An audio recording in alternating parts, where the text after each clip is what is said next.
জাযাকাল্লাহ খায়ের। এক ভাই প্রশ্ন করছে যে কালো জাদু করলে এটার লক্ষণ কিভাবে বুঝবো? কালো জাদুর লক্ষণ হচ্ছে অনেকগুলা লক্ষণ আছে। ভুলে যাওয়ার লক্ষণ, এমন অসুস্থতা আর কোনো চিকিৎসা কাজ করতেছে না, হ্যাঁ। তারপরে দেখা গেল যে কালো জাদুর লক্ষণের মধ্যে লক্ষণ হচ্ছে যে স্বামী স্ত্রীর মধ্যে দেখা যাচ্ছে ইন্টারকোর্স করতে পারতেছে না, হ্যাঁ। সে দিন দিন আস্তে আস্তে শুকিয়ে যাচ্ছে। তারপরে সে ওই যে ভয়ের যে স্বপ্নগুলো এগুলো দেখতেছে, হ্যাঁ।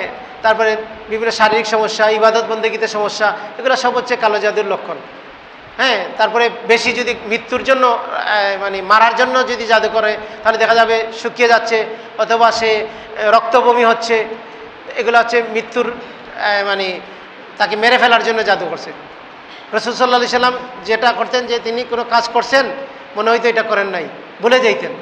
তো এই জন্য বিচ্ছেদের জাদু আছে, তারপরে অসুস্থ রাখার জাদু আছে, তারপরে কাউকে বশ করার জাদু, মানে দেখা যাবে শাশুড়ি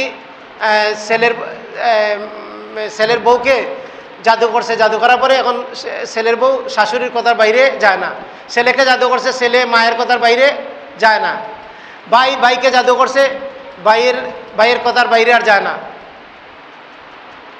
অনেক আছে, ডাক্তার আছে, মোহাম্মদপুরে একজন ডাক্তার তার বলল যে আমাদের বাচ্চার খবর নাই, কিন্তু ভাইয়ের বাচ্চারা কোন জায়গায় যাবে, কোন জায়গায় ভর্তি হবে, কোন জায়গায় চিকিৎসা হবে, ওইগুলা নিয়ে কোন জায়গায় পড়বে ওইটা নিয়ে খুব ব্যস্ত, কিন্তু নিজের বাচ্চা কোন জায়গায় যাবে ওইটার কোনো খবর নাই।